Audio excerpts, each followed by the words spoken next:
Бауыржан Кенжетаев атындағы жалпы білім беретін мектебінің 4-ші А сынып оқушысы Бекболат Золбанur Жұмабайқызы.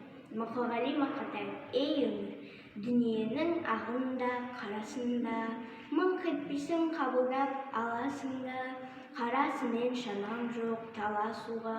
Ей өмірім, зымырап барасың ба, жер мен көктің желпініп арасында, желгесің, түсесің қара суға, құйын қуған қаңбақтай аласұра. Ей өмірім, зымырап барасың ба, мен отырмын теңіздің жағасында, бересің де жоқ оған аласында, мені тастап толқындар ағасың ба, толқындатып өмірім барасың ба, шаң шығарып ізіңнен құйындаған, барасың ба өмірім қиындаған, сыйын маған, ей өмір сыйын маған, сыйынды алам мен сенің бұйырмаған.